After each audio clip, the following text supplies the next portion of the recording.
నా పేరు doctor Vishwanath.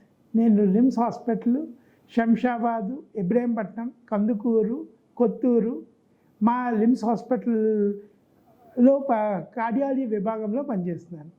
So మా కోరిక ఏంటంటే మా అవసరం మీకు రాకూడదని దేవుని ప్రార్థిస్తూ, అవసరం వస్తే మాత్రం మేము మీకు సహాయపడడానికి ఎప్పుడూ ఉన్నాం. మనకి ఇవాళ మాట్లాడుకోవాలనుకున్న టాపిక్ ఏంటంటే హార్ట్ అటాక్ మనం నివారించుకోగలమా లేదా, హార్ట్ అటాక్ రాకుండా ఏం జాగ్రత్తలు తీసుకోవాలి, మనం అంత ఎక్కువ శాతమైన గుండెపోటుని నివారించే అవకాశాలు మనకు చాలా ఉన్నాయి. ఎందుకంటే వాటిని నివారించడానికి మన యొక్క బాడీని కరెక్ట్గా మెయింటైన్ చేసుకొని మన షుగరు, బీపీ, కొలెస్ట్రాల్ ఇవి కరెక్ట్గా మెయింటైన్ అయితే హార్ట్ అటాక్లు ప్రివెంట్ చేయొచ్చు. ఎందుకంటే prevention is always better than cure. మనము ఒక హార్ట్ అటాక్ రాకముందు చేస్తే పేషెంట్కి, వాళ్ళ కుటుంబాలకి, అందరికీ మంచిది. ఎందుకంటే మీరు ఎలాగైతే ఒక కార్ యాక్సిడెంట్ అయిన తర్వాత ఎవరన్నా ఏమవుతుందో మనకు తెలీదో, అలాగే హార్ట్ అటాక్ ఏ టైంలో వస్తుందో, ఎప్పుడు వస్తుందో ఎవరికీ తెలియదు. సో అది రాకముందు తీసుకోవాల్సిన జాగ్రత్తలు ఏంటి? ఒకటి, మనం చేయాల్సింది ముందు మినిమం హార్ట్ చెకప్ చేయించుకోవాలి. ఎవరు హార్ట్ చెకప్ చేయించుకోవాలి అన్న విషయంలో ప్రతి ఒక్కళ్ళు, ఎందుకంటే మనం మెయిన్గా పీపుల్ ఎవరికైతే షుగర్ ఉంది, బీపీ ఉంది, తర్వాత ఏమన్నీ ఫ్యామిలీ హిస్టరీ అంటాం. అంటే ఏంటంటే ఎవరైతే వాళ్ళ పేరెంట్స్ కానీ అన్నదమ్ములకు కానీ హార్ట్ అటాక్లు ఉన్నాయి, మావయ్యలకు కానీ హార్ట్ అటాక్లు ఉన్నాయి. తర్వాత రెండోది ఏంటంటే వాళ్ళు ఎవరెవరికి స్మోకింగ్ అలవాటు ఉంది. హార్ట్ అటాక్ తప్పించుకోవడానికి రెండు మార్గాలు ఉంటాయి. ఒకటి మనం ప్రివెంట్ చేసుకునేవి, ఒకటి మనం ప్రివెంట్ చేయలేనివి. మన ప్రివెంట్ చేయలేని ఫ్యాక్టర్స్ ఏంటంటే మన వయసు, మన జీన్స్. అవి రెండు మన చేతిలో లేవు. మన చేతిలో ఉన్నది ఏంటి? మన చేతిలో ఉన్నవి sugar, BP, smoking, sedentary life style.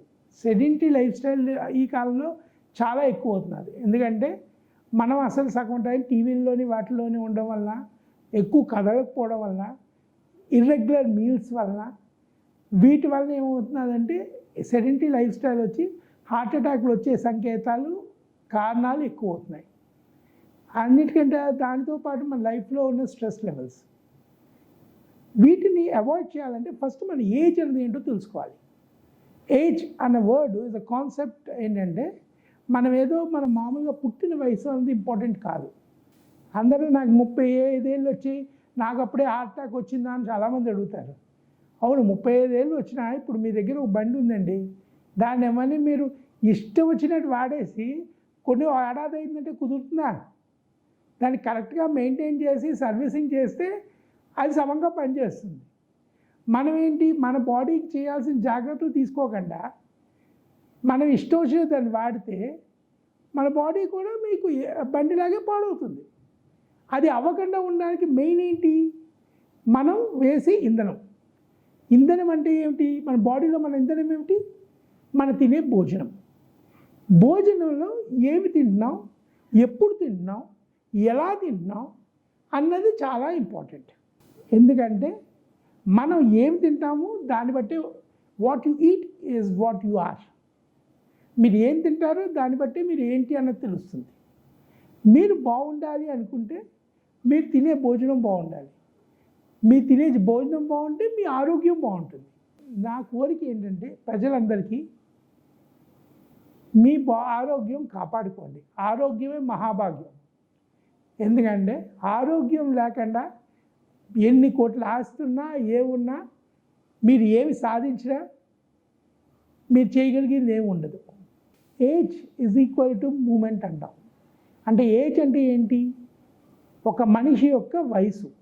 ఆ వయసు ఎలాగ నిర్ధారించాలి? ఓన్లీ ఒక మామూలు వయసు చూసి కాదు, వాళ్ళకి ఎంత కొలెస్ట్రాల్ ఉంది, వాళ్ళ రక్త కణాలు ఎలాగున్నాయి, బోన్స్ ఎలాగున్నాయి, స్ట్రెస్ లెవెల్స్ ఎలాగున్నాయి, ఇవన్నీ కంట్రిబ్యూట్ చేస్తేనే మీ వయసుకు కారణం అవుతుంది. ఎందుకంటే మీరే చూస్తున్నారు, చాలా చిన్నపిల్లలకి ఏమని హార్ట్ అటాక్లు రావడం, లేకపోతే చిన్నపిల్లలకి ఏమని తెల్ల జుట్టులు రావడం, బీపీలు రావడం, షుగర్లు రావడం. సో నేను కోరుకున్నది ఏంటంటే సర్వే జనా సుఖినో భవంతు. అందరూ బాగుండాలి. అందరూ బాగుండాలంటే మీరు ఆరోగ్యంగా ఉండండి. ప్రతి ఏడాదికి ఒకసారైనా మీరు చెక్ చేయించుకోండి. ఆ చెక్ చేసుకున్న దాన్ని ఫాలో అప్ అవ్వండి. చెక్ చేసుకొని మళ్ళీ దాని గురించి ఏమీ చేయకపోతే కూడా ఏమి పనికి రాదు. అర్థమైందా అండి? సర్వే జనా సుఖినో భవంతు.